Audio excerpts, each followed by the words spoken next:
Hallelujah. Napabuti ng ating Panginoon. At sa gabing ito, pag-usapan natin how breaking down the walls of Jericho. Amen, mga kapatid. So medyo mabigat kasi breaking eh. Di ba, pag breaking talagang mahirap, masakit. So mga kapatid, pag-usapan natin ngayon ang walls of Jericho. Kung paano siya nagapi, paano siya napatumba. Alam nyo na yung storya nito, mga kapatid.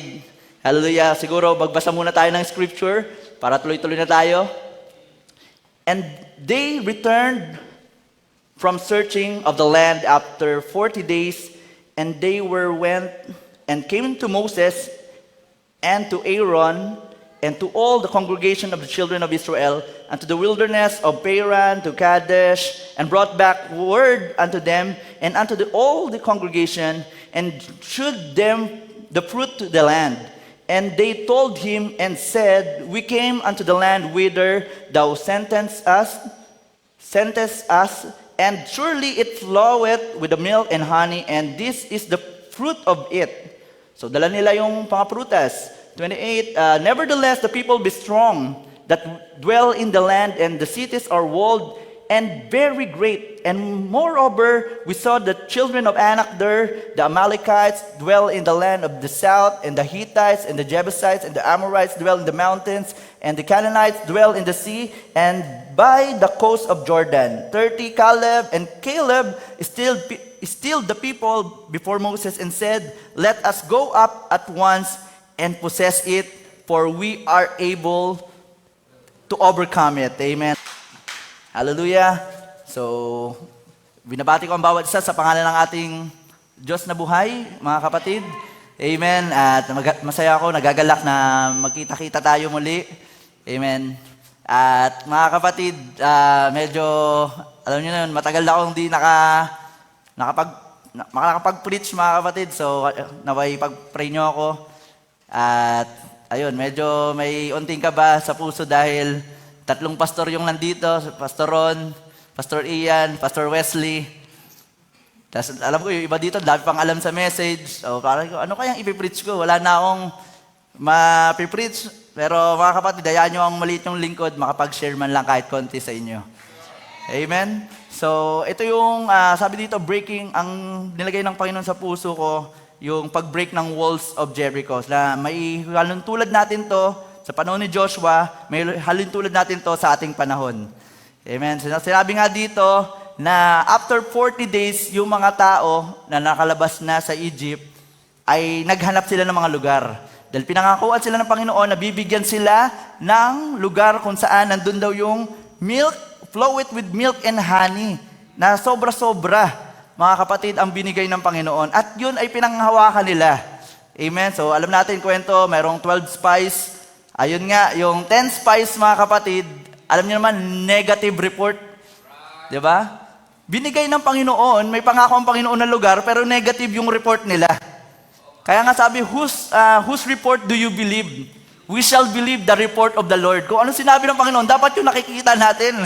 Hindi yung nakikita ng ating mga carnal na mata. Dahil kung mga mata lang natin natitingin doon, talagang babagsak tayo. Ang mga nakita nga nila, di ba? Sabi dito, nakita rin nila. Dito, we came unto the land whither thou sent us, and surely it floweth with milk and honey, and this is the fruit thereof. Dala pa sila. Nagdala sila ng ebidensya, mga kapatid. Pero, hindi sila nag-shift ng mood. Nagbago. Nevertheless, the people be strong that dwell in the land, and the cities are walled. So, yung mga bayan daw doon, nakita nila matataas na mga wall. Talagang mahirap makapasok. Paano natin kukunin to? Ganito mga tao doon. And very great. Matataas. And moreover, we saw the children of Anak there. Kilala niyo ba si Anak? Si Anak, yan yung, ang anak niya ni Anak ay si Goliath, mga kapatid. So, ang lalaki ng mga tao doon. Kaya nga nasabi nila doon na para lang tayong mga tipaklong pag pumunta tayo doon. So, ganun yung mga nakita nila. Ito pa yung mga kalaban nila, yung mga Amalekites, dwell in the land of south, the Hittites. So mga kapatid, ang dami nilang nakitang carnalities doon. Hindi nila nakita yung nangako. So mga kapatid, kung ang Panginoon ay nangako, dapat yung titingnan natin, si Lord nangako, malamang sa akin to. Kaya mga kapatid, kung may pangako ang Panginoon sa gabing ito, sabi mo, Lord, sa akin yan. I'm going to possess those inheritance. I'm going to possess those promises. Angkinin mo yung pangako ng Panginoon. Amen? Hallelujah. Dahil kapag ka nanghina ka, hindi ka makakarating dun. Di ba, yung mga nag-murmur sa panahon ni Moses, di ba, nag-murmur sila, ano nangyari? Hindi nakatawid. Kaya kung puro ka reklamo, hindi ka talaga makakarating sa paruroonan mo. Ayan mga kapatid, mga kalaban niya, Amalekites, mga Hittites, ano ba yung mga Hittites na yan? Yan daw yung panahon natin ngayon, yan daw yung mga hindi nagtatites, hindi nag-o-offering. Mga kapatid, so paano ka pagpapalain ng Panginoon kung hindi ka nagtatites, hindi ka nag-o-offering? Isipin mo, ay, mapupunta lang to kay pastor, hindi na.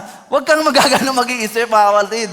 Kailangan isipin mo, ang pangako, sino nangako ulit sa Bible, Malakay 3:10, ang nakako ay ating Panginoon. So, panghawakan mo na bibigay niya sa'yo, bubuksan niya ang durungawan ng langit at wala nang silid kalagyan. Amen. So, kung ganun, maglaan ka na ng malaking drawer or kung ano pa, para mailagay yung lahat ng bibigay ng Panginoon. Di ba, yung mga kalaban nila, Jebusite, Amorites, ano ba yung Amorites sa panahon natin ngayon? Yan yung mga rights ng amo. Di ba? Yung mga employee dyan, employer, di ba? Dahil may simbahan po kami pag linggo eh. Di ba? So, hindi sila kami nakakarating. Pag Wednesday, may trabaho po kami. Ayaw payagan ng boss ko eh. So, sino na susunod? Yung mga amo, yung rights ng amo mo na hindi ka makaalis doon, na makapunta ka sa simbahan.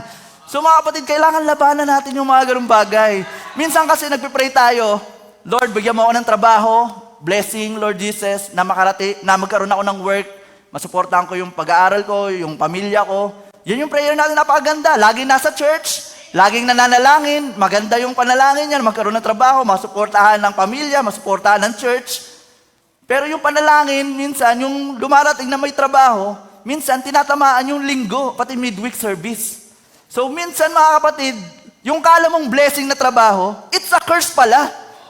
Di ba? Kasi hindi ka na nakakarating ng gawain eh. So kung yun ang nangyayari mga kapatid, hindi blessing yan. Curse yan, kapatid. Dahil pag ikaw nawala sa gawain, magsisimula ka na manghina.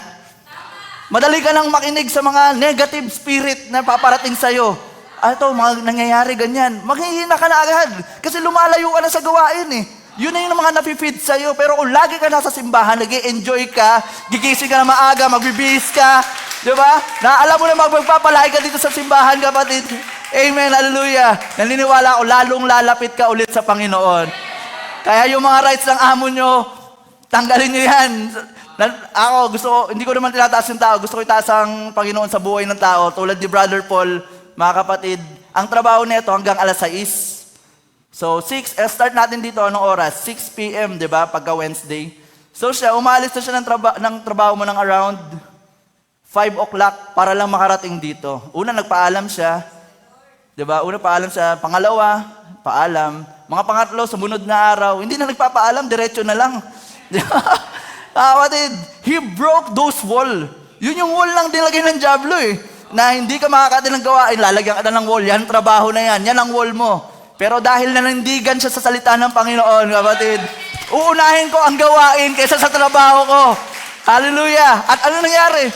Hanggang yung boss niya, pumayag na lang. Di ba? Sige na nga, punta ka na. Wala na nagawa, mga kapatid. Dahil kung nanindigan ka sa salita ng Panginoon, susuportahan niya yan.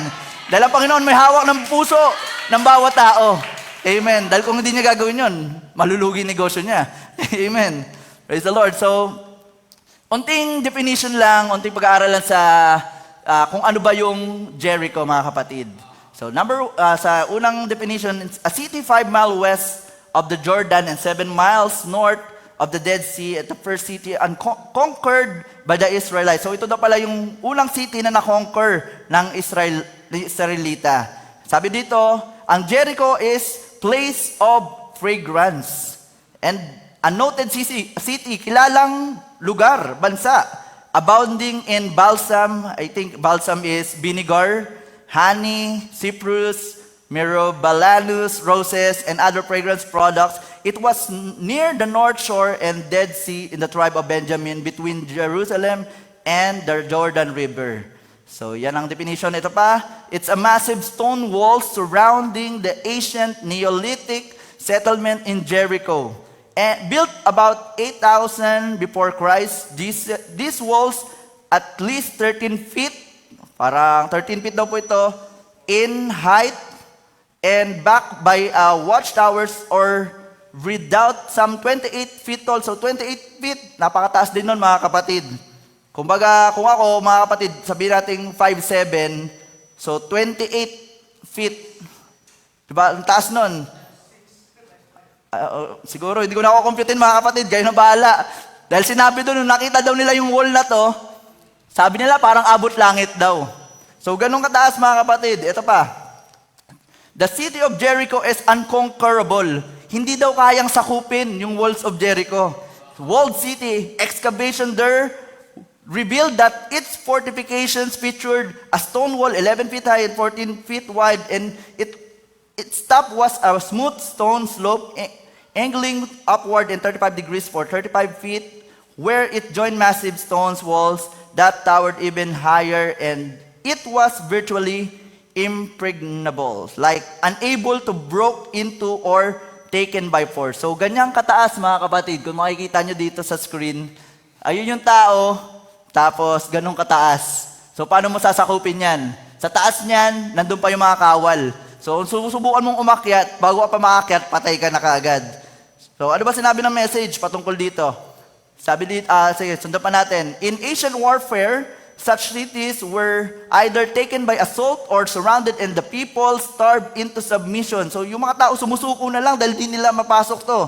Its invader might try to weaken the stone walls with fire or by tunneling, or they might simply heap up a mountain of earth to serve as a ramp. Pero gumagawa daw sila ng rampa para lang makapasok doon. Pero each of these methods of assault took weeks or months, and the attacking force usually suffered the heavy losses. So magtatayo ka pala ng ganon para makaakit yan, patay ka na mga kapatid. So wala talagang pag-asa. Ganun katindi ang walls of Jericho mga kapatid. At sabi ni prophet dito sa message niyang, lean not unto thy own understanding. What about the walls of Jericho? That they say they could run a chariot race around the top of them great big walls. So kaya pala doon magkarera yung mga chariot. Di ba yung chariot, yung may 2 kabayo? Minsan 4 pa yan eh. Tapos merong ano sa likod.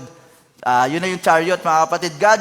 God said, go up there and march around it so many times and sound a trumpet, and all of you let out a shout, and the wall is going to fall down. Well, that was absolutely, would be silly to the carnal mind.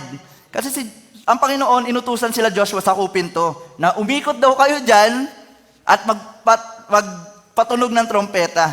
Kung carnal mind mga kapatid, paano mo papasukin yun? Paano mo patutumbayin yun? But Joshua, knowing how thick those wall was, tiningnan din ni Joshua kung gaano daw katindi yung wall na yun. Dahil sabi dito, cause he had built plenty of walls down in Egypt. Nasa Egypt siya, si Joshua gumagawa din ng walls. So alam niya, he know the cement that was in them, how tight they were, to hold them chariot races on top, and even houses built on top of it.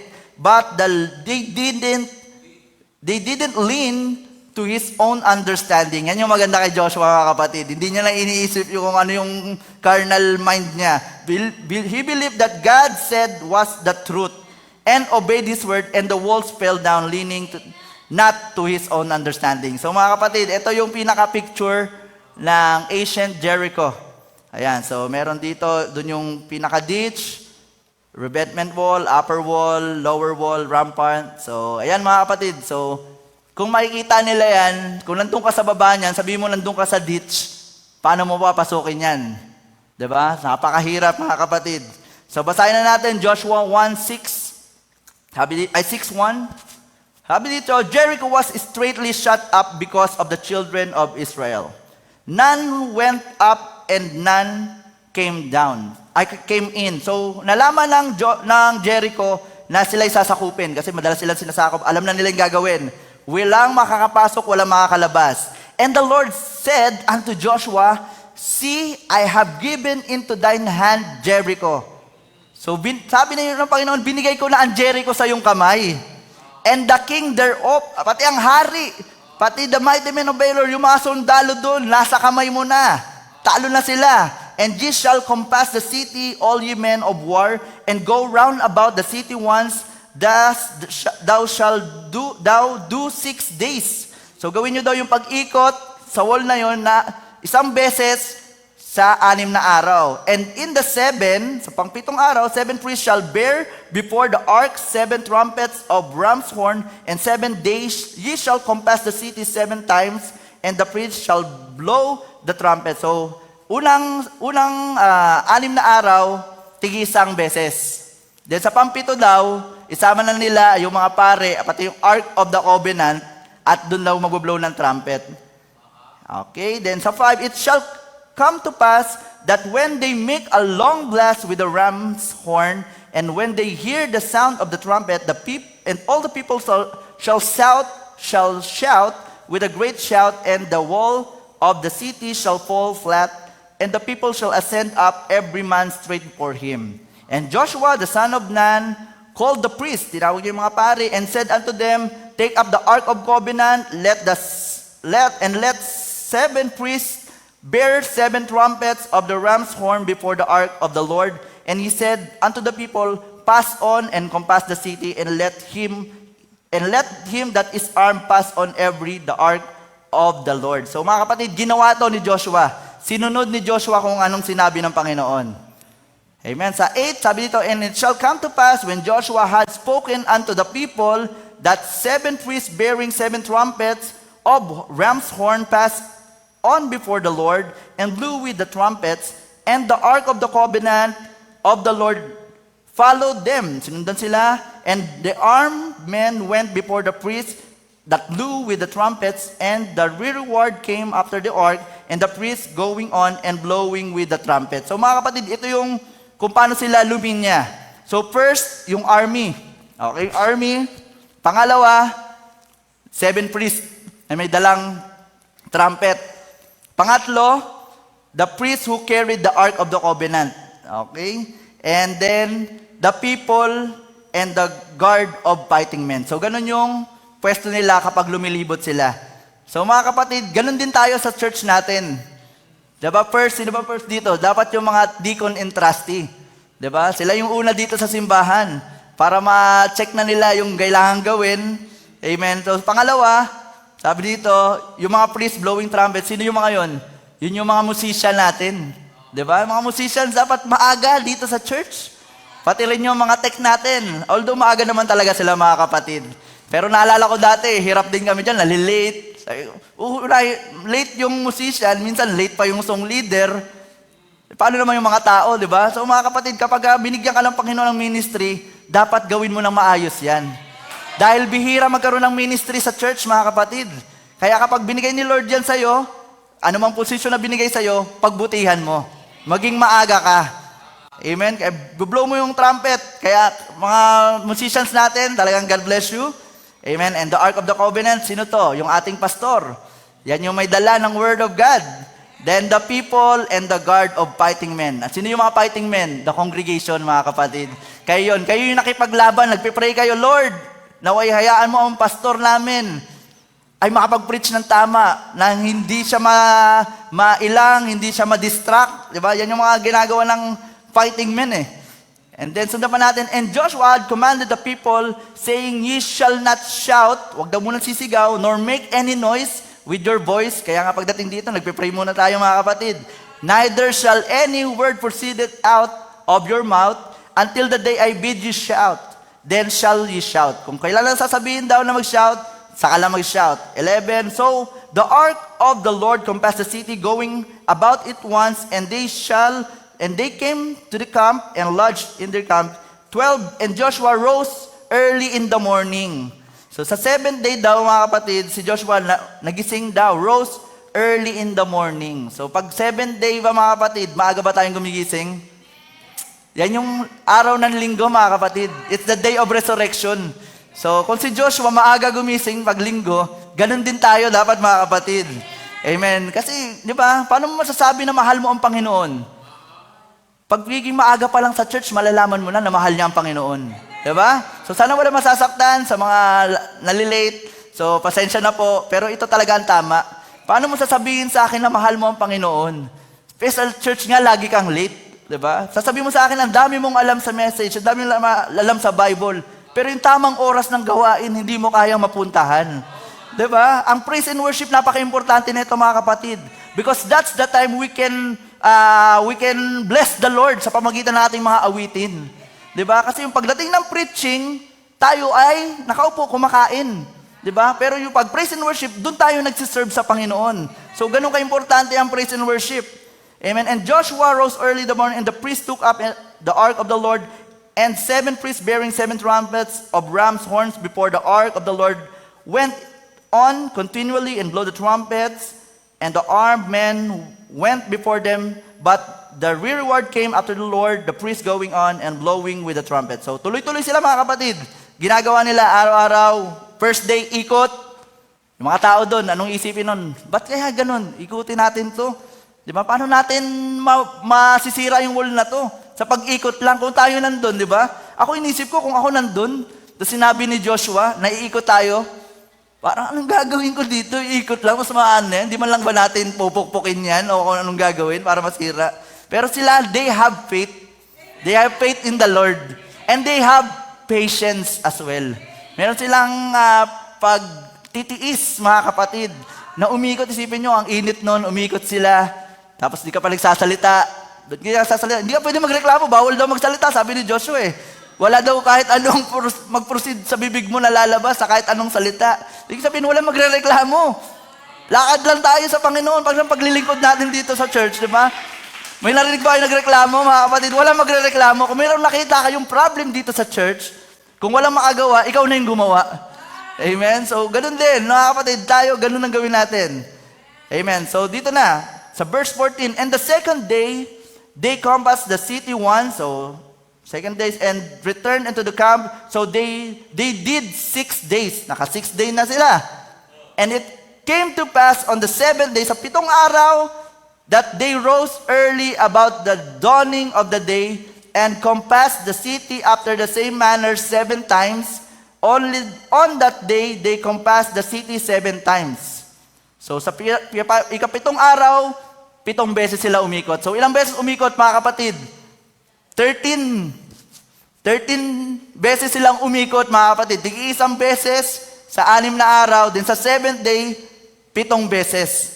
And it came to pass at the 7th time, when the priest blew with the trumpets, Joshua said unto the people, shout. So ika-7th day, mga kapatid, sinabi ni Joshua na tayo ay sumigaw, for the Lord had given you the city. So mga kapatid, kaya nga ikapitong araw, dun tayo sumigaw sa Panginoon. Nandito na tayo sa church. Diba? Bigay mo yung best praise, best worship mo. Amen. Shout to the Lord. Diba? Make a joyful noise unto the Lord. Amen. Kaya yung mga musician natin, kung hindi wala kayong hawak na musician, pag nandyan kayo, anong ginagawa nyo? Nakakasigaw ba kayo? Nakakapag-praise the Lord ba kayo? O pag may hawak lang kayong instrument? Dapat hindi. Because the true worshipers, kahit malasang sa kanilang ginagampan ng pag-music, dapat enjoy na enjoy pa rin sila. Amen. Ganon din sa mga tech natin. Hindi porkit may ginagawa kayo dyan, pag nakikinig na kay pastor, nakaupo na lang, nakaganon. Hindi. Dapat pakita nyo pa rin, you will shout for joy, for the Lord had given you the city. Binigay na ng Panginoon yung city. Binigay na ng Panginoon yung pangako sa'yo. Kaya dapat sumigaw ka. Amen. So, pasensya na lang sa maiingayan. Diba? Kasi pagdating doon sa langit, maingay talaga doon. Kasi pag ako nakarating doon, sigurado sobrang saya ko. Hindi ko mapipigilan yung bibig ko. Kaya ganun din, mga kapatid. Make a joyful noise unto the Lord. Amen? Hallelujah. So yun, mga kapatid, sumigaw sila. Anong sinigaw nila? Hindi ko alam kung anong sinabi nila. Hindi sinabi dito, pero naniniwala ako. Praise the Lord. Hallelujah. Glory be to our God. At yung mga tao, yung mga kasama nila, sinasabi nila siguro, teka, tingnan natin kung ano mangyayari. Diba? Sabi, abangan natin kung ano mangyayari. Makikita natin ang kaluwalhatian ng Panginoon. You will see the glory of God pag sinunod mo ang kanyang sinabi, ang kanyang pangako. Amen. And then sabi sa message na the patriarch Abraham, Jericho was all walled up, high enough that they could run 3 chariots, 3 chariots pala. Lagi napapasa ni pastor, 3 chariots, pero may 2 chariots. Ngayon pala, may 3 chariots across the top. How could these Israelites do it with borrowed pick-up swords? Yung mga pinanggagamit nila, yung mga nakikita nila sa daan, yun yung panlaban nila. And everything, and the sticks, and the stones, yun lang yung mga gamit nila eh. How were they going to go in there? Paano daw sila makakalaban dun? But he said of Abraham, God gave him a vision, told him how to do it, said, sound a trumpet, amen, that's it. Let out a shout. March up towards the wall, the gates will fall before thee, amen. And he was a royal seed of Abraham, he was God's real believer. So mga real believer dyan mga kapatid, talaga daw sisigaw, amen.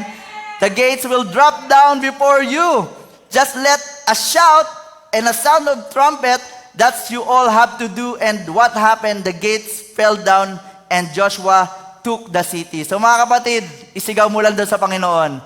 Manalangin ka in silent, then pagka nandito ka na sa simbahan, you will shout and praise the Lord. Amen? Hallelujah! Can I hear the praise the Lord? Hallelujah! Amen. So sa mga ganong wordings natin, mga kapatid, you can break the walls of Jericho. Amen. Gigiba yan. Sickness, sabi nga ni Prophet, sickness mo.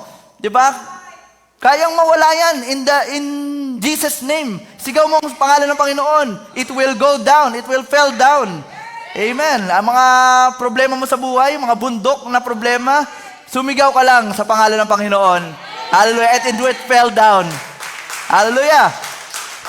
And Joshua adjured them that at that time, saying, cursed be the man before the Lord that riseth up and buildeth this city of Jericho. So mga kapatid, yung nasirang Jericho, wag nyo na daw itayo ulit. So kung yung kapatid mo, mga kapatid, nakagawa na sa'yo ng masama, pinatawad mo na, wag mo nang alalahanin yung ginawa niya pa. Amen ba yun? Amen? Hallelujah. Kasi kapag nagpatawad, binasa ni Brother Robert kanina, kailangan daw natin magpatawad. Diba? So, kung para patawarin din daw tayo ng Panginoon. So, yun nga. Sino ba nagpapaalala ng mga bagay na, uy, ito yung ginawa ni Brother, oh. Diba? Humingi ng tawad si Brother, si Sister, pero yung iba, naaalala pa rin yung kamalian niya. Sino gumagawa nun? Ang diablo. Espiritu ng diablo yun, mga kapatid. Kaya i-cast out nyo yan. I-break nyo na yung kaisipan na yan. Ito, naaalala ko pa yung ginawa ni Brother, ni Sister. Ganito ginawa niyan. Kailangan tanggalin nyo na sa kaisipan nyo yan. Dahil yung tao ay unang-una nag-repent na siya sa Panginoon. Diba? Humingi na siya ng tawad at sinubukan niya magbago. So mga kapatid, kung meron tayong mga kapatiran na gumawa ng ganon, hayaan natin silang tanggapin natin ulit. So the Lord was with Joshua and his fame was noised throughout all the country. Sabi sa Hebrew 10:23, let us hold fast the profession of our faith without wavering, for He is faithful that promise. So lagi niyong titingnan, unang-una, kung sino bang nangako. Kung nangako ang Panginoon, sigurado yan, mga kapatid. Hallelujah. Dahil ang nangako Panginoon kahit anong gawin mo, kahit anong isip mo, napakahirap naman nito. Pero pag sinabi ng Panginoon, mangyayari at mangyayari yun. Amen? Di ba kung si Jesus, kailan dumating? Nung pre-prophesy siya ni Isaiah, 800 years. So ano nangyari? Nangyari pa rin, mga kapatid. So dahil siya ang nangako. Hebrews 11:30, by faith, the walls of Jericho fell down. Mga kapatid, binasa natin nasa Joshua. New Testament na to, mga kapatid, Hebrews. Sinasabi pa rin doon, by faith, sa pamamagitan ng pananampalataya, yung walls ng Jericho ay bumagsak after they were all compassed about 7 days. Amen? At si Rahab, hindi ko na nabasa to, pero kasama to doon sa Joshua 6, sinabi doon, and when these words was brought back to Joshua, dahil si Rahab, mga kapatid, sino nakakilala kay Rahab? Si Rahab ay nandun sa loob ng Jericho. Okay, nagpadala si Joshua ng spies. Alam ko, meron 2 spies na pumunta doon at tiningnan nila, 2 o 3 spies, tiningnan nila yung kalagayan ng Jericho sa loob. At ang nangyari, mga kapatid, nalaman nila at muntikan pa mahuli yung 3, buti si Rahab ay nandoon. Si Rahab, mga kapatid, ay isa daw siyang patotot. Alam natin, in the word, in English, harlot yan, harlot. Isa siyang harlot, mga kapatid. Pero tinulungan nila yung anak ng Panginoon sa lugar na yon. And the word Joshua means Savior, like Jesus. When he brought back to Joshua, God's anointed her house was permitted to stand. Dahil ang utos sa kanila ng Panginoon, wawasakin nila lahat ng bahay, lahat ng walang matitira, kundi yung mga ginto, pilak, tanso, at saka bakal, yun lang daw yung kukunin nila.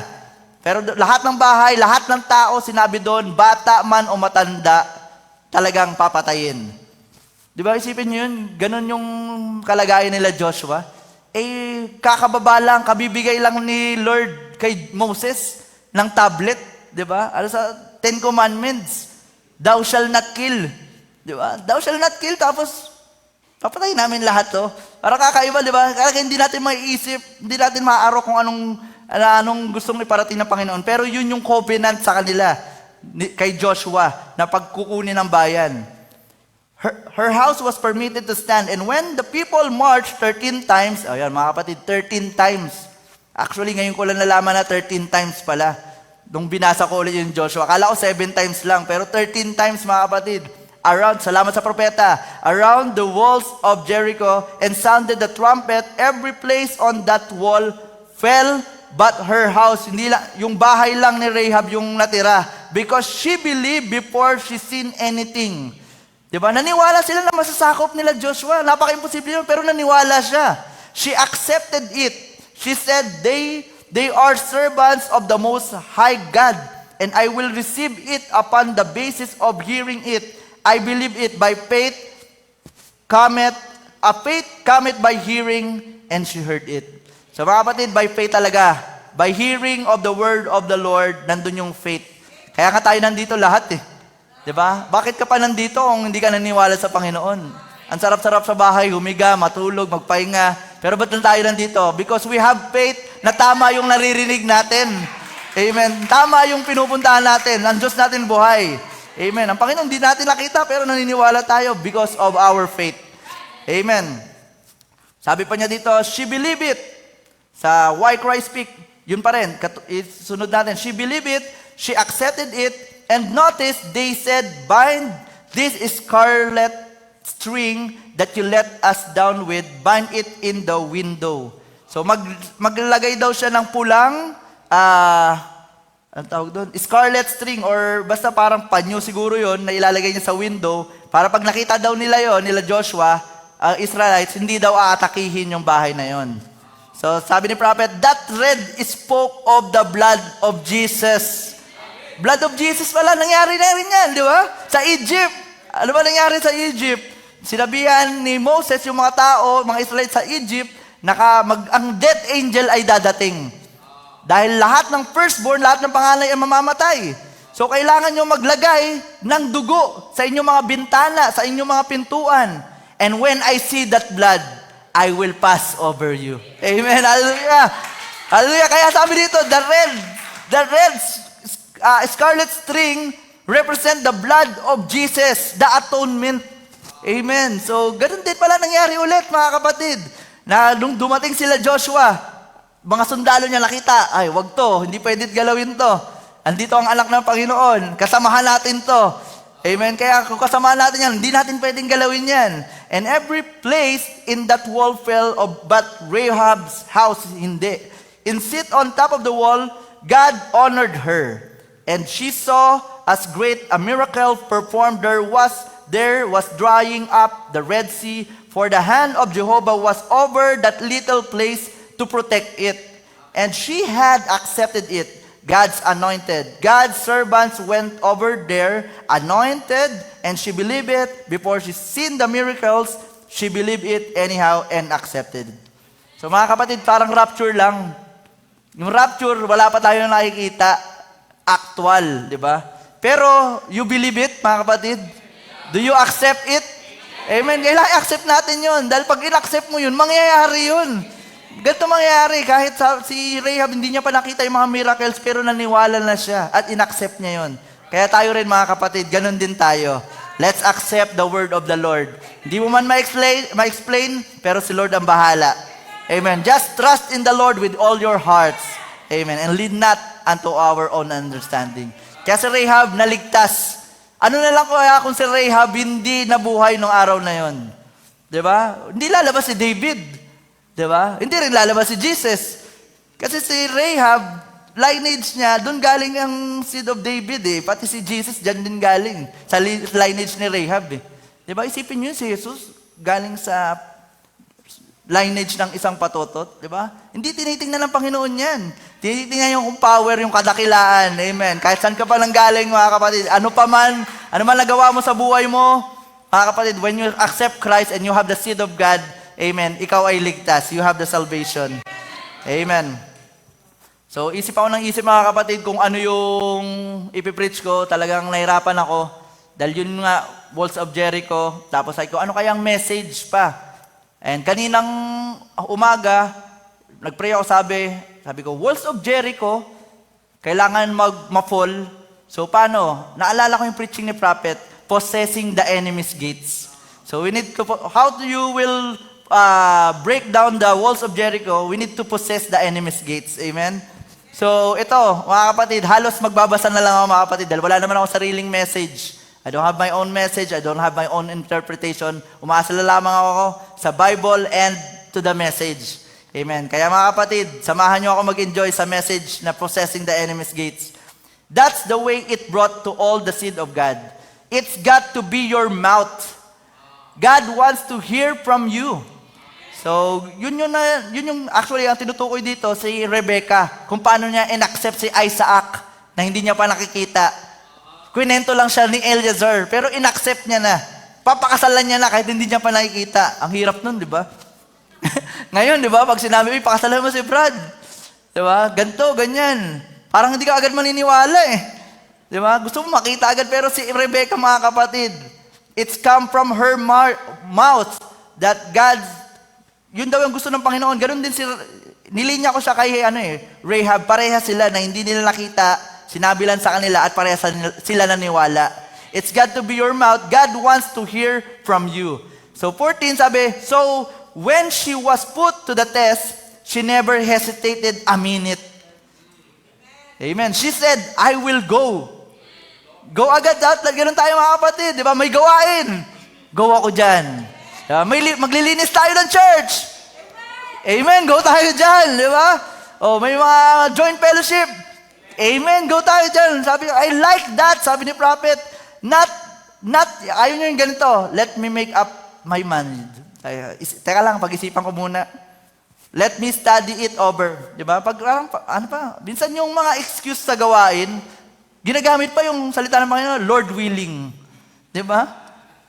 Lord willing, gawain ng Panginoon yun. Wala mang will ni Lord na nandun ka. Di ba? So, hindi natin pwedeng gawing excuse yun, mga kapatid. She was fully persuaded. Ayun, talagang naniwala siya ng buong puso. That's the people that God can use. Yun daw yung mga gamit ng Panginoon. Yung mga taong naniniwala talaga. And when you are fully persuaded that God will keep His promises, said, I'll go. Amen. So mga kapatid, kailangan maniwala tayo sa Panginoon, sa Kanyang sinasabi, sa Kanyang mga pangako. Amen. At tayo paggawain, let's go, mga kapatid. Amen. At sabi sa John 16:33, these things I have spoken unto you, that in me ye might have peace. In the world you shall have tribulation. Dito sa mundo, maraming tribulation, mga kapatid, maraming walls na nilalagay ang diablo. But be of good cheer. I have overcome the world. Amen. Ang Panginoon nag-overcome na. Kung paano si Jesus nag-overcome, ganun din tayo. We are overcomer. Amen. Hallelujah. Kaya pag kinakanta natin, I will overcome, huwag kayong kumanta ng, I will triumph. Parang walang gana, parang hindi na nagumpay. Gano'n ka ba malagumpay? Ang tunay na lagi tagumpay, yes Lord, I will triumph in my trials. I will glory in the cross. I will stand upon the mountains. Hallelujah. And walk the fire untouched. The Hebrew children walk the fire untouched, mga kapatid, because they believe in the Lord. Amen. Na hindi sila yuyuko, hindi sila luluhod. Amen. Kaya ganun din tayo, mga kapatid. Wala tayong luluhuran, mga kapatid, kundi ang salita ng Panginoon. Ang Diyos lang natin. And sa Romans 8:37, nay, in all these things, we are more than conquerors through Him that love us. Mas matindi pa tayo, di ba? Sa conqueror. More than conquerors. Ano na yun, mga kapatid? Dahil sa tulong ng Panginoon, biyaya ng Panginoon, ang lahat ng bagay. So, 3 things that keeping you out. Yung kaya hindi ka makatuloy sa gawain. Hindi mo ma-break yung walls na nilagay ng diablo. Sabi dito sa Hebrews 13:9, unbelief, mga kapatid. So see that they could not enter in because of unbelief. So ano sabi ni prophet? Unbelief, sin is unbelief. Yung kasalanan natin. Kaya hindi tayo makapagpursige. Minsan hindi tayo pag nagpunta tayo sa church, di maka-amen, di maka-praise the Lord, di makapuri na maigi. Because nahihiya tayo sa Panginoon because of our sins. Di ba? Kailangan, alam mo lang ang kailangan mong gawin? Manumbalik sa Panginoon. You repent to your sins and ask forgiveness to the Lord.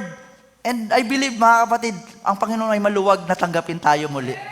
Amen. Hallelujah. So, unbelief, tanggalin natin yan. Yung ating mga kasalanan, tanggalin natin yan. Pangalawa, intimidation. Na-intimidate tayo. Sabi sa Hebrews 3:19, so we see that they could not enter in because of unbelief. Numbers 13, dapat sa taas pala to, naulit, sorry. Sa Numbers 13:3, and there we saw the giants. So na-intimidate yung mga tao doon nung nakita yung giants. The sons of Anak, which come of the giants, and we were in our own sight as grasshoppers, and so we were in their sight. Grasshoppers complex, sabi. How you see yourself. Don't take what the enemy say who you are. Diba? Kasi minsan, tingnan natin, maliit lang tayo. Hindi ko kaya yan, pastor. Diba? Pag sinabi ni pastor, ikaw muna mag-song leader, ikaw muna mag-preach. Minsan sinasabi, pastor, di na muna. Di ko kaya eh. Diba? Parang grasshopper complex, parang minamalit mo yung sarili mo. Pero sabi ng Panginoon, ikaw more than conquerors ka eh. Diba? You are the son and daughters of the Lord. So bakit ka matatakot? Bakit ka mag-aalala, mga kapatid? Wag mo daw, don't take what the enemy say who you are. Minsan naniniwala kasi tayo sa mga bulong ng diablo eh. Diba? Hindi ka pwede sa ganyan. Sasabihin ng diablo, hindi ka na dapat ganyan. Diba? Naalala mo ba yung kasalanan mo? Ayan, kaya hindi ka pwede maganyan. So mga ganun, mga kapatid, lahat ng pagda-down, ilalagay ng diablo sa isipan mo. But the prophet said, do not entertain negative thoughts. Huwag mo entertain yung mga negative thoughts na mga naririnig natin. Do not entertain it anymore, mga kapatid. Dahil pag nakinig ka dun, ikaw yung kawawa. Ikaw yung manghihina. Diba? Ikaw yung manlalamig. Diba? So, kung di ka makikinig dun, focus ka lang kay Lord at mag-i-enjoy ka sa message. Amen. You will enjoy the word of the Lord. At yung pangatlo, reasoning. So maraming marason, mga kapatid. Sabi ni prophet sa Wisdom versus Faith niyang message, now, what started it? Reasoning. Nag-start talaga yan kay Eva. Nagrason si Eva. Ayan. Faith has no reason. You don't reason at all. Kailangan pala hindi tayo mag-reason. You just believe. You believe. When you are prayed for and accept God's word for healing, don't reason with your feelings. Hindi lahat ng feelings totoo, mga kapatid. Amen. Yung feelings mo, parang mahina ka pa. Nag-pray na ako, pero Lord, parang mahina pa rin ako. Masakit pa rin lalamunan ko. Mainit pa rin ako. Huwag mo daw yung feelings na yan. Minsan, diablo na lang sasabi niyan. Amen. You believe the word of the Lord na ikaw ay pinagaling na. Tayo'y malaya na sa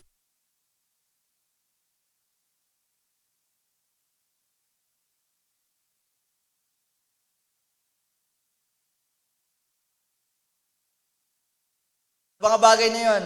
There's no reason to it. God said so, and that settles it. Amen. Paul, ito naiwan. Magmamic na lang po ako. Nalobat po siguro.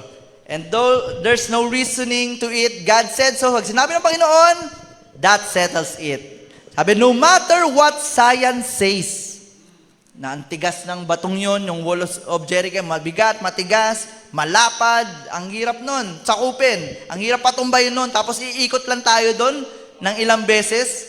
Anong klase yun? Di ba, mga kapatid? Kung nandun tayo, baka yun na yung sinabi natin. Kasi kung ako, yun talaga sasabihin ko. Bakit ganun? Pero ang pangako ng Panginoon, totoo. What reasoning says, if it's not based on the Word of God, kung hindi daw nakabase yan sa salita ng Panginoon, I'm sure sorry for the person that listened to it. So therefore, faith can't rest on reasoning. So yung pananampalataya yan, hindi daw nagbabase yan sa mga reasoning ng tao. Kung paano mo i-explain. It rests on God's Word. What the Lord has said. Doon tayo magbabase kung ano yung sinabi ng Panginoon. Kahit ano pang hirap, napaka-imposible, our God is the God of possibilities. Amen. Naniwala ba kayo doon? Walang imposible sa ating Panginoon, mga kapatid. Kaya maniwala lang tayo sa Kanya. Inaawit natin lagi yan, di ba? Walang imposible sa ating Diyos. Kayang-kaya niya gawin lahat. Amen. Doon pa lang kung nagkakaroon ka na ng reasoning, nanghihina ka na, mga kapatid, kantahin niyo yun. Hallelujah. Sobra-sobrang pagpapala, tanggapin mo. Sabi ng awitin na yun. Amen. It rests on God's Word and that the Lord has said. Amen.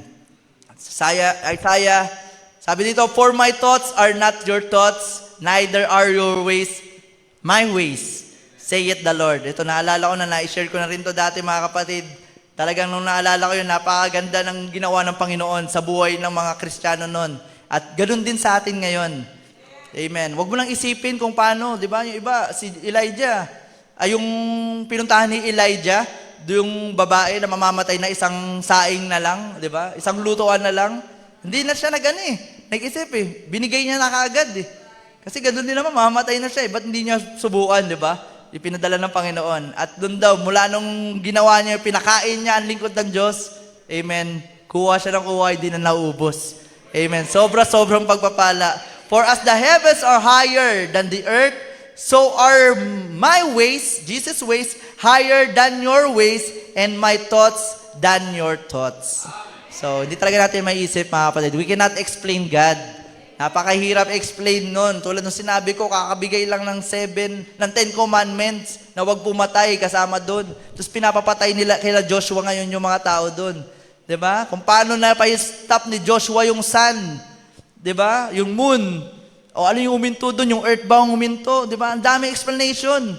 'Di ba? Mga solar eclipse ngayon, napakita pa. Di na-explain nila, mga kapatid. Pero mga kapatid, yung mga bagay na hindi explain, si Lord lang nakakagawa nun. Because He is God of a paradox God. Amen. So, ito mga kapatid, basahin na natin, possessing the enemy's gates, was only a few years later when the trials come. And the church got all shook up. Yung church daw, talagang ginanig. As it's so easy for a congregation of people to do when something just don't seem to happen the way that it's supposed to be. So, bakit nangyayari yung mga gantong bagay? Diba? Parang di dapat mangyari to. Sabi na prophet, God makes it that way. So, ang Panginoon pala na sinadya niyang gawin pala yung mga bagay na yun. God brings tensions into the church. Amen. So, ang church pala, lagyan ng tension yung church natin, mga kapatid. Ang bawat churches. Dahil pag hindi yan nilalagyan ng tension, talagang mahina yan. Di ba yung string ng gitara, pag kinabit mo yan dyan, hindi mo pinipihit, hindi siya magkakaroon ng tension. Talagang, paano mo gigitarahin yun? Ang lalambot. So, ginagawa ng tension. Amen? Para magkaroon lalo ng harmony. God brings tension into the church. Every son that cometh to God must be tried. Sino mga nasubukan dito?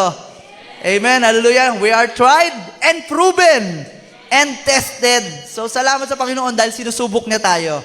Amen? Hallelujah. He lets sickness strikes you. Kung sino may mga sakit sa gabi ito, mga kapatid, inalaw ni Lord yun to strikes you, to test you and to prove you, to show the world that you are truly the seed of Abraham. Amen. Bakit? Bakit inalaw ni Lord yan? Para ma-experience mo naman yung supernatural power ng ating Panginoon. Amen. Na wala nang kahit anong gamot, walang doktor makapagpagaling. Pero sabi ni Lord, experience mo tong power ko. Amen. Mapapaya lahat ng doktor, pati yung mga gamot, mapapaya yan. Ito yung kapangyarihan ko. You will experience that power.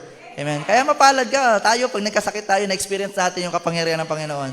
Kaya ganun-ganun lang tayo magpasalamat sa Panginoon. Sabi pa niya, He permits it by His own will. So, will ni Lord yun. He permits disasters.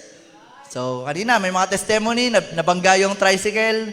Ayan, parehas pa sila ng testimony. Tapos, di ba, dito kami, nasunugan na kami, mga kapatid. Sila pastor, nasa Korea, mission work. Kami, after service dito sa church, naalala ko doon, youth joint fellowship pa yon. Labas kami, nagkaayaan pa mag-McDo, kumain doon. Pagbalik namin, nasusunog na yung second floor ng bahay nila, pastor. Anong ginawa namin? Nagpuri lang kami sa Panginoon. Tumawag ng bombero, syempre, tapos nagpuri. At yung mga tao nagtataka, bakit parang hindi man lang natataranta itong mga to? Hindi porket hindi namin bahay yun. Kaya hindi kami nataranta. Alam namin, ang Panginoon ay gagalaw. Alam ni Lord. Amen. Hallelujah. Siya na yung nag-renovate ng bahay, ng second floor. Kasi sila Princess, sabi niya, renovate naman natin ng second floor. Kasi parang gusto niyang baguhin na. Ayun, fire of the Lord. Nirenovate niya. Pagkatapos nun, gumanda na yung second floor. Praise the Lord. Hallelujah. So, He permits disasters. He permits the friends to turn against you. Ayun yung masakit, mga kapatid. Disaster, talagang nangyayari yan. Pero yung friends mo, yung mahal mo, yung pinaka-close mo, di ba? Kinalaban ka. Di ba? Yun yung mahirap, mga kapatid. Yung inaasahan mong tutulong sa'yo, yung pa yung nagbagsak sa'yo. Di ba? Mahirap yun, mga kapatid. So, kung na-experience nyo yan, talagang sinabi ng prophet, He permits the friends to turn against you. So, kung may nangyari man sa inyo yan, God permitted it. Amen. Na hindi ka na nila kasama, hindi ka na gusto, huwag ka na, dyan ka na, dito kami. Diba? He turns against you. He permits all these things and turns the devil loose. Pinakawalan talaga ng Panginoon ng diablo to tempt you. He will do all but take your life. He could throw you on the bed of affliction. He could turn your neighbors against you. He could turn the church against you. Kahit yung buong simbahan, isipin mo, galit sa yung buong church, ha? Diba? Nangyari na ba sa inyo yan? Baka hindi pa nangyari sa inyo, mga kapatid. Amen. So, ang hirap nun. Ang sakit sa puso nun, mga kapatid. He can do most anything, and it's God's will for Him to do it. So, kung nangyari pa rin yung mga bagay na yun, Lord, salamat. It's your will, not my will. It's your will, Lord. Meron kang plano, Panginoon, kaya nangyayari to. Hallelujah. And sabi to, we are taught that it is more precious than gold. So, talagang mas precious pa pala yung mga trials and testing na yan sa ginto.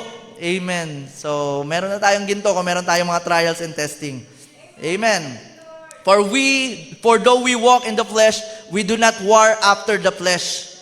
Yan. Kahit anong pangaasar, anong panlilibak, anong sabihin sa'yo, hawakan mo, wag daw tayo makipaglaban ng flesh to flesh.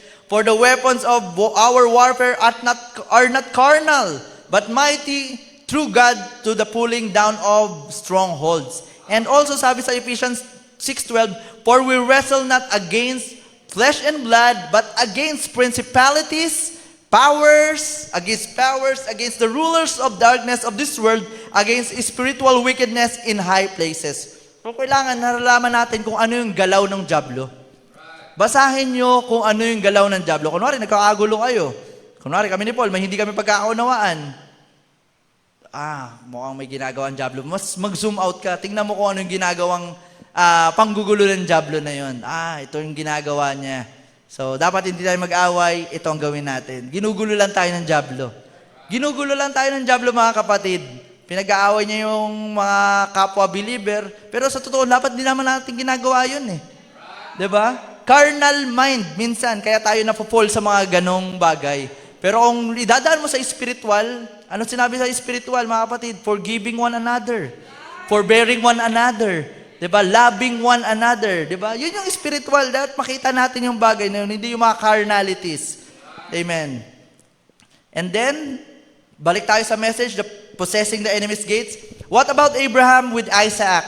On the mountain, the promise was given. And by his loyalty and his knowing and his faith in Jehovah, it's through that and that alone that God looked down and said, His seed shall possess the enemy's gates. Ayun na nga, sila Joshua, napossess na nila yung enemy's gates. I've sworn by myself that I'll do these things. There's no greater than he could swear by, but he swore by himself. Si Lord mismo ang nag-swear sa kay Abraham, na bibigyan siya ng anak. If let Abraham be tested to that final point, he's got to test you and me for that final moment. So talaga may testing mga kapatid. That time of decision when everything is away from you, you have to stand alone there. Hallelujah. So talagang minsan kahit wala na lahat, kailangan mo mandigan pa rin sa salita ng Panginoon. Yan ang gusto niya. Amen, di ba? Ang tagal niyang hinintay si Isaac. Tapos ibibigay niya, papatayin niya lang. Pero ang faith ni Abraham, di ba? God will provide a lamb of sacrifice. Amen, hallelujah. Kumbaga, sinabi rin ni prophet sa message niya na wala daw talagang ram. Walang tupang makakarating doon. Dahil yung lugar na yun talagang masukal, maraming mga lobo. Paano daw magkakaroon ng lamb doon? Pero ang Panginoon nag-provide. Amen. Sinabi pa niya dito, stand alone. Doon pa rin, sa same message. Talagang binasa ko pababa at kinuha ko lang yung mga gusto kong ma-share sa atin sa gabing ito. Stand alone, walk out there and say, though he slay me, yet I'll trust him. Sino yun sabi noon, mga kapatid? It's Job.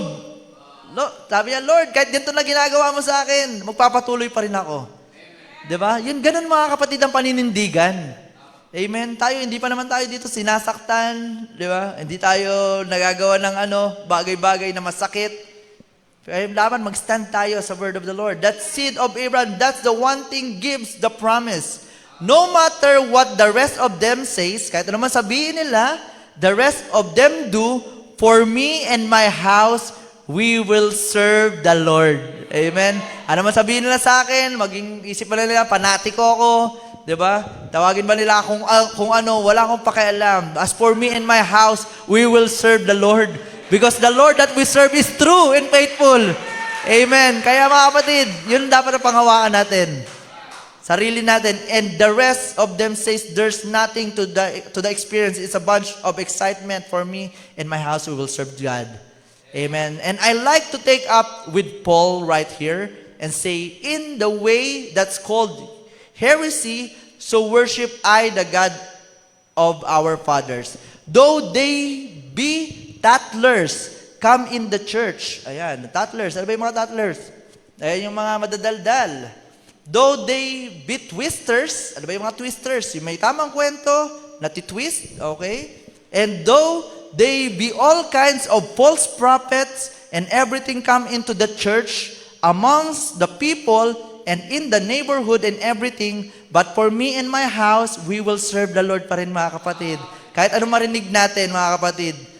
Hallelujah. Hindi matitibag yung ating pananampalataya. Though, sabi dito, though all of them quit coming. Mga kapatid, talagang sabi ko, binasa ko lang ito talaga mga kapatid. Sabi ko, matindi yung message ni prophet talaga. Sabi dito, though all of them quit coming. And though the church gets cold. Minsan ang church daw parang malamig na, nanlalamig na, indifferent. Me and my house, we will serve the Lord pa rin. Hallelujah. Hindi tayo magpapa-apekto sa mga bagay na yon. Amen. Dahil ang tumawag, mga kapatid, sa atin, hindi naman tao. Diba? Ang tumawag sa atin, ang Panginoon. Kaya bakit tayo magbabase sa tao? Diba? Kailangan tayo manindigan sa word of the Lord. Though if someone was prayed for and didn't get well, that has nothing to do with it. Kung ikaw daw pinanalanginan na at di ka gumaling, there's nothing to do with it. For me and my house, we will serve the Lord. Kahit di ka pa gumaling, mag-serve ka lang na mag-serve sa Panginoon. The testing and the trials. So kasama talaga sa buhay natin yan, mga kapatid. Amen. Sabi pa dito, men are not infallible, but God is. Ayan. So ang tao daw, ang infallible kasi parang hindi nagkakamali. Ayan. Talagang hindi infallible ang tao, pero ang Panginoon ay infallible. Man, you get your mind on a man, he will make a mistake. So kung tao lang tayo magbabase, talagang magkakaroon ng mistake. Maybe not willfully, but he will do it. Di ba sinabi sa Psalms? A just man will fall 7 times. Just man. Binasa ko, just man. Matuwid na tao. Sabi pa nga, a good man shall fall 7 times, but God will raise him up. Amen. So mga kapatid, talagang mangyayari mga kapatid yung mga bagay na yon. God permits him to do it so that he can shake your faith away from that man, from man. So talagang ginagawa ng Panginoon yung mga bagay na yun para matingnan yung reaction natin. Diba? Kung matatanggap pa ba natin ang taon to o hindi na. Our faith is not in the wisdom of man, but in the power of the resurrection of Jesus Christ. Magkamali ka man ngayon, mga kapatid, alam naman natin lahat tayo dito, may kanya-kanya tayong pagsubok. Diba? May nagpapatuto pa sa harapan. Diba? Sa dami ng kabulastugang ginawa ko. Diba? So, ang Panginoon ay talagang mahal pa rin ako. Diba? Pero hindi natin ginajudge yung mga tao nagsasabi na ganon. Diba? Pero pag may nagkamali, nahuli nagkamali, grabe naman sila sabi natin. Sana wag tayong ganon, mga kapatid. Dahil sila nahuli, kaya ang dami natin sabi, ikaw, baka may ginagawa ka pang mga maling kasalanan dyan na hindi ka nahuhuli. Diba? Hindi ka nakikita. Paano kung labas ng Panginoon yan? Ano magiging reaction natin? So, we must have compassion to one another, mga kapatid. Lahat tayo dito nagkakamali, walang perfect, pero sa tulong ng Panginoon, by the grace of God, talagang patuloy niya tayong tinatanggap, hinuhugasan, nililinis with His precious blood. Amen. And that's the power of resurrection. Napatay na tayo noon, at tayo'y binuhay na muli. Amen. Our faith is not in the wisdom of man, but the power of the resurrection of Jesus Christ. That's where the true seed of Abraham rests their promise, because they can only be in the seed of Abraham when they receive the Holy Spirit. Without the Holy Spirit, they are not the seed of Abraham. That same faith that was in Abraham comes into the believer. Kung anong pananampalataya na Abraham, ganun din dapat daw tayo. Dahil we are seed of Abraham. No matter what takes place or how contrary, the believer marches right on. Kahit anong negative, contrary, parang negative, patuloy pa rin tayo. Amen. The spies returned back and said, oh, ito yung mga spies, bumalik.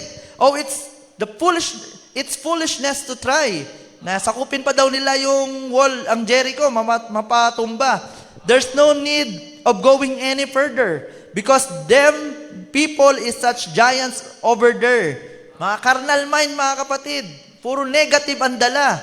And they got great governments and they got spears, and why we even look like grasshoppers up the side of them. I don't know, but I'm persuaded to believe here that Joshua was just a little bitty runt and just a little bitty tiny fellow. I can see him jump on. Tumatalon daw pa rin si kahit narinig niya na yung mga bagay na sabi ng mga spies, talagang tumatalon pa rin si Joshua. Some kind of in a box, and men and brethren, 2 million people, we are more than able to take them. Nakita niya kasi marami sila eh. So kaya daw nilang pagtagumpayan yon. See why? There was the seed of Abraham. God gave the promise. Ang Panginoon nagbigay ng pangako. That was their possession. God gave the promise. Don't matter what the opposition was, the true seed of Abraham, we can take it because God gave it to us. Amen. Pinigay na ng Panginoon yun, kailangan na lang nating arise and possess our inheritance, yung pangako ng Panginoon. And God stood there, loyal. Yan ang Panginoon natin, loyal, mga kapatid. The little fellow said, I don't care how big they are. Dapat ganoon tayo, mga kapatid. Wala akong pakialam kung ano mang problema yan. Ano mang pagsubok yan. I don't care what kind of a spear they got. How high their cities is walled. And how great it is. Our promise is that. Pangako ng Panginoon yan. Kaya kailangan kunin natin yan. The gate will be possessed by the seed of God's children, and we're going to take them. We are more than a match for them. Parang no match sa atin yung mga tao dyan. Dahil binigay ng Panginoon yan, lahat yan ay kukunin natin. Lot of them was born natural seed, said, we just can't do it. Hindi daw nila kaya. There's no need of trying. See, we are outnumbered. We're outclassed. Di tayo, outclass na tayo. We're everything. No matter who wouldn't, they were looking at what the eye saw. And Joshua was looking what God said. So sabi, wag daw tayo maging carnal. Carnally minded. Kailangan tingnan natin ang pangako ng Panginoon. The seed of Abraham doesn't look to any. Amen. Alas 8 na, mga kapatid. Tapusin ko na rin po. The seed of Abraham doesn't look to any of the natural things. They look to what the Lord said. That's the promise. What if Abraham would have looked to the natural? At the woman, 100 years. Paano daw ko si Abraham? Tiningnan niya daw yung edad niya. Diba? Ilang taon na si Abraham nung binigyan ng pangako? 75 years old. And then si Sarah is 65. Paano pa sila magkakaroon ng anak? So, kung titingnan daw ni Abraham yun, talagang manghihina dapat siya. And had lived with her since a little girl. He was a little boy and no seed. He didn't look at those things. Hindi niya tinignan yun. He said he counted those things as if they were not, for he only looked to what God said. I'll bless you, Abraham. Itong pangako ng Panginoon sa kanya. I'll bless you, Abraham. I'll give you seed by Sarah. So, hindi sa ibang babae, kundi kay Sarah. And he believed it. You don't look to the opposition. We look at what God said. God said it, that settles it. Sinabi ng Panginoon yan na yun. Amen. Huwag ka na mag-explain pa. So, gawin mo na lang. Magpatuloy ka lang. Amen. So, malapit na tayo mga kapatid. Ilang message na lang po ito. Doon pa rin sa message, The Enemy's Gates. On the day of Pentecost, He sent down the Holy Ghost to continue through the Gentiles. So we are the Gentile bride. To take out the seed of promise, to give the Gentiles the outcast, to give to them the baptism of the Holy Ghost, to bring them into the promise. Now we have a right to conquer all sickness. So we have the Holy Ghost so we can conquer all sickness. Amen. Kaya yung mga prayer request na binabasa dito mga kapatid, conquered na yon ng ating Panginoon. Amen. We don't have to conquer it. It's already conquered. Amen. We just have to claim the promise and go take it. Have faith. So kung meron tayong sakit mga kapatid sa gabing ito, na-conquered mo na yan. Napagtagumpayan mo na yan. Amen. It's already conquered. Sabi pa dito, death is conquered. Kahit yung kamatayan na-conquered na yan. Bakit? Meron tayong inaasahang rapture. Amen. Kaya wala nang death pang darating sa atin mga kapatid. Kahit anumang age mo ngayon, amen, kung meron kang pinanghahawakan mo yung rapture, amen, hindi mo na isipin na abutan ka pa ng kamatayan. Naniniwala ako, kapag yun ang faith mo, hindi ka na mamamatay. Amen. Hallelujah. May kita mo ang Panginoon sa katawan mong ito. Aabutan ka ng pananampalataya mo, na rapture. Amen. And this message give us the rapturing faith. Amen. Yun yung pag-asa natin. Amen. Binigay sa atin yun ng Panginoon. Death is conquered. Hell is conquered. Sickness is conquered. Temptation is conquered. Pati mga temptation, na-conquered na. And all devils is conquered. Amen. Hallelujah. The grave is conquered. We stand in the gate, taking it. Don't have to fire a shot. It's already been paid for. Lahat yon ay bayad na ng ating Panginoon. Pwede ba natin parapahan ng ating Diyos? Lahat yan, na-conquered na. Di mo na kailangan i-conquer pa. Amen. Dahil kinonquered na ng Panginoon, kailangan mo na maniwala. Amen. The fight was finished at Gethsemane, at Calvary. And now, we just stand as conquerors. There's no fighting to do. Wala na palang paglalaban mga kapatid eh. Kailangan mo lang tumayo at mananampalataya. The fight is over. We just own it. Abstract deed to it. A written guarantee by God. So binigay na yan, ang pangako ng Panginoon. Ito na, ang Biblia, binigay sa atin. Guaranteed na yan. Sigurado na yan. By God. Our Father who raised His hand said, I'll swear myself that His seed shall possess the gate of the enemy. There it is. It's already took. He was wounded for our transgression. Salamat Panginoon. With His stripes, we are healed. Amen. Thank you, Lord. It's already done. It is finished work. We just possess it. Kailangan mo lang tanggapin, ariin, angkinin. Amen. And the works that I do, shall you do also. The King is with us. Naniniwala kayo dyan mga kapatid? The King is with us. His great blessings. The Holy Spirit's moving over us to feel that glorious feeling, to know that it's exactly with line with the Word of God. It gives us such a wonderful consolation to know that God is our Father. Amen. Yung Father natin, talagang He can supply all things. Amen. So, bakit pa tayo manghihina, mga kapatid? Binigay niya na lahat. So, final admonition, and we desire that every one of you do shew the same diligence to the full assurance of hope unto the end, that ye may not be slothful, na hindi tayo tatamad-tamad, mga kapatid. Naalala ko tuloy, sa umaga, mga kapatid, pagpapasok ako ng work, 6:00 pa lang, may mga denomination, ewan ko kung anong denomination, nandun na sila, may bit-bit silang stroller na may mga babasahin doon na gusto nilang makapag-convert pa ng tao para tumanggap sa kanila. Sabi ko, ang sipag ng mga to. Ang daming ginagawa sa church nila, di ba? So sabi ko, ano kaya yung end-time message believer, di ba? Ano lang ginagawa? Ito, nagigising ng maaga, mag-share, syempre, magpe-prepare sila, magbabasa sila doon, baka ma-question sila. Ano bang belief nyo? Kailangan ready rin sila doon. Diba? Ano yung mga message believer, anong ginagawa? Ayun, diba? Sinasapamuhay, napakaganda, sinasapamuhay. Napakaganda doon, mga kapatid. Dapat sinasapamuhay natin. Pero sinabi ng prophet, dapat sabi, eternal life is living for others. So paano natin gagawin yun? We need to share also the word of the Lord. Amen. So tayo, mga kapatid, as a message believer, we need to share the word of the Lord. Amen. At tayo rin, mga kapatid, dito, amen, kailangan may gawin tayo para sa ating Panginoon. Amen. Share natin sa kaibigan natin, lalo na sa Sunday, ang preacher natin, si Pastor Ben Bilombe. Amen. Kung may kayo kakilala, dali natin dito sa church. Di natin alam, baka makatanggap sila, mga kapatid. Amen. So tayo, dito sa church, wag lang tayo pa easy-easy lang. Sabi nga, church-goer. Pero kasi mga ganun church-goer lang eh. Diba? Simba, alis. Diba? Pag simba, alis na. Wala namang ibang ginagawa. Although maganda rin, pero kailangan may gawin talaga tayo sa Panginoon eh. Diba? Hindi yung pagsimba mo, mas lalo pang nanghihina, diba? Sa mga buhay-buhay na mga dapat hindi natin ginagawa. So dapat mas focus tayo sa mga ministry ng church natin. Suportahan natin ang gawain. Amen? Yung Cavite natin, di na natin nabibisita.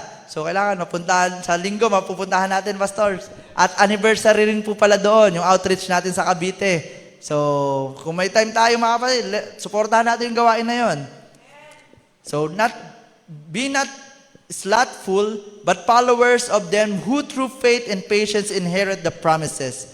For when God made promise to Abraham, because he could swear by no greater and swear by himself, saying, surely blessing I will bless thee, and multiplying I will multiply thee. And so after he had patiently endured, he obtained the promise. So we need to have faith and patiently endured yung mga bagay na dumarating sa atin. At pag na-endure daw natin yan, we can obtain the promise of the Lord. Amen. Pwede ba kanya yung musician natin? Amen. Hallelujah. Let's all stand. Tunay nga, mga kapatid, talagang ang pangako ng Panginoon ay totoo. Wala siyang katulad. Amen. Lahat ng mga walls na nilagay sa atin, kailangan natin i-break. Break, sabi nga, break every chain, sabi ng awitin. Sila Paul and Silas, ano ang ginawa nila para ma-break yun? Umawit lang sila, mga kapatid. Amen. Ang kulungan, bumukas. Yung kanilang mga chains natanggal dahil umawit lang sila sa Panginoon. Sana ganoon din tayo, mga kapatid. If you have problems tonight, just pray to the Lord. Amen. And sabihin mo sa Panginoon, Lord, ako'y naniniwala, Panginoon, sa iyong pangako. Naniniwala ko na ako'y magiging conqueror. I will conquer these problems. I will conquer these walls of shyness. I will conquer these walls of doubt, unbelief, Lord. Ito yung gusto namin, Lord, God, mapagtagumpayan. Yung mga walls ng kahinaan. Lord, we don't pray for the trials na mawala. We pray, Lord God, na bigyan mo kami ng strength to face these trials. Oh, Lord, sa iyong pangalan lamang kami umaasa, Lord Jesus. Kaya tonight, Lord God, hayaan mo, Panginoon, napapurihan ka namin. We want to break every chains tonight. Like what Joshua did, na si Joshua, napagtagumpayan niya ang walls of Jericho. Napatumba niya ang walls na yun sa pamamagitan ng pananampalataya at tiyaga at paniniwala sa iyong salita. Kaya Lord Jesus, tonight, Lord, hayaan mo, Panginoon, na ma-break lahat ng chains of devils sa amin. Kung ano mga devils na humahawak, nagpapahirap sa bawat isa, Lord, we believe, Lord God, that we possess the inheritance, to possess the enemy's gates. At ang mga walls na to ay magigiba at masisira. Oh Lord, salamat Panginoon sa katagumpayan sa gabing ito. Sinabi mo, death is conquered, hell is conquered. Lahat, Panginoon, ay na-conquered mo na. Kailangan na namin tumayo, manindigan, at sumunod sa iyong salita. Lord, salamat because you break every chains, Lord Jesus. Let's sing this song. There is power in the name of Jesus. There is power in the name of Jesus. There is power. There is power in the name of Jesus to break every chain, to break every chain, to break it. Once again, there is power in your name.